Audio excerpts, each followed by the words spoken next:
Welcome back. Now that you've done a pretty solid examination of the way of thinking with regards to servant leadership, we're going to look at the servant leadership way of acting. And this is probably the most important element of the course because what we really want to do as we move forward into the course is learn how to practice servant leadership. Now, of course, the only way that we can learn to practice anything is by actually practicing it. You don't develop the skill in basketball unless you play basketball. You don't develop the skill in singing unless you sing. You don't develop a skill in playing a musical instrument unless you play the instrument. So we can talk about it all we want, but until you start to put it into practice, you can't really say that you are a servant leader. You have to build that approach to servant leadership in the moments in which you find yourself. So again, as we've talked about, servant leadership moments require us to bring to those moments, whether we are a servant leader or a servant follower, a way of thinking, being, and acting that is consistent with servant leadership. At this point, you should have a good sense of the servant leadership way of being and the way of thinking. And hopefully, having studied those has started to shift some things for you. I hope you're starting to notice when you are in the box and out of the box, when you are really aware of and responding to the needs of others, and when you're not, so that you can maintain that servant way of being as well as understanding your philosophy and where it aligns and maybe doesn't align as much with servant leadership, and making adjustments there as needed in order to manifest the kind of leadership that you want. But now we're going to specifically begin to look at the servant leadership way of acting.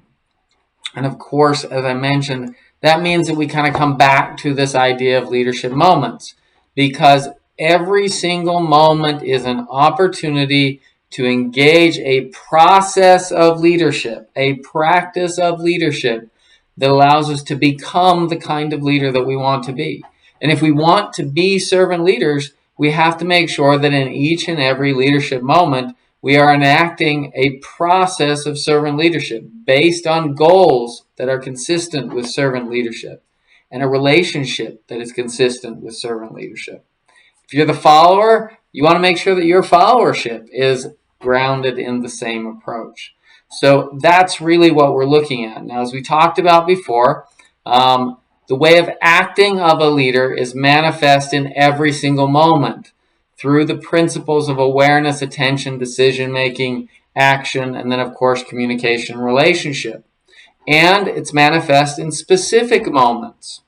So what we then have to do when we say we want to talk about servant leadership and momentary servant leadership is we have to look at the way that a servant leader would approach those principles in every moment. So, for example, awareness.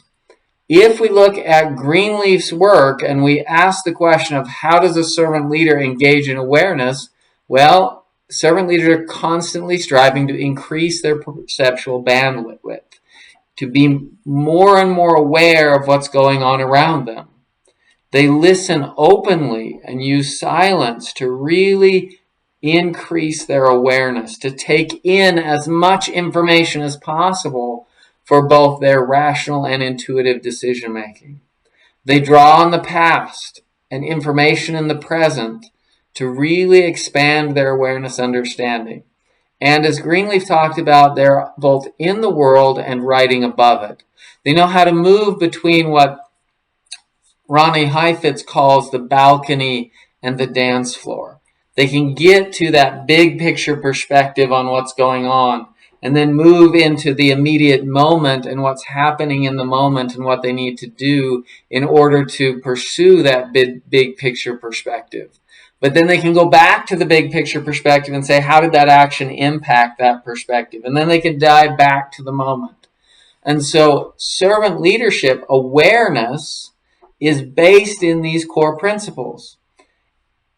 In terms of decision making, it's about the principle of foresight, logical analysis followed by withdrawal, and intuitive perspective that allows the servant leader to look to the future and see what's possible and make decisions based on that perspective and the awareness that they have as a servant leader. Then, of course, they capture attention through their servant way of being. It's their way of being that draws people in. And then they direct that attention with what Greenleaf calls the big dream and the plan for achieving that dream. And then they maintain that direction by providing consistent and constant feedback. Again, based on that awareness of what's going on, so that they can convey that understanding to their followers and keep them on track towards the big dream and the plan. In terms of their relationships, they accept and empathize others with unconditional consideration for the other. And they build trust based on aligning their values with those of followers and with core principles, their competence, demonstrating competence in what they do, and having what Greenleaf called an animated spirit, or entheos. They're energetic and engaged, and that draws people in and helps maintain that trusting relationship. Servant leaders communicate by inviting others to participate, sharing their vision, stating and restating the vision and the values, and speaking to followers to facilitate their own imaginative leap, their own ability to move into the future and to make that choice on their own to move into the future. And then they engage in action through what he called hypothesis testing, where they try to decide what the best decision is and then take action on that decision and then reflect on the quality of that action, constantly balancing these principles of awareness decision making as they take action and move into the future. So servant leadership shapes the way that an individual engages in those principles that are relevant to every leadership moment. But servant leadership is also relevant to the different levels of leadership. When we lead ourselves with awareness, withdrawal, emotional intelligence, and moral integrity. These are consistent principles of servant leadership that you will see throughout Greenleaf and Spear's writings. When they influence the other, it's through persuasion, never manipulation, or at least very limited manipulation, since Greenleaf believed that to some extent all leadership was manipulative, but never intentional manipulation. Rather, the servant leader tries to engage in powerful persuasion, honoring the ability of the other to make their own choice, but coaching and mentoring them to help them to be successful. In the group, it's about creating community, going beyond just team building to create context where people are committed to goals and processes, but also to each other and helping and supporting each other because of that outward mindset that the leader creates and sustains within the group. Servant leaders share leadership. They involve others in the leadership process, facilitate consensus, bringing people together to make decisions in a unified way. And then they unleash initiative of individuals and support and sustain that initiative so that they can achieve success.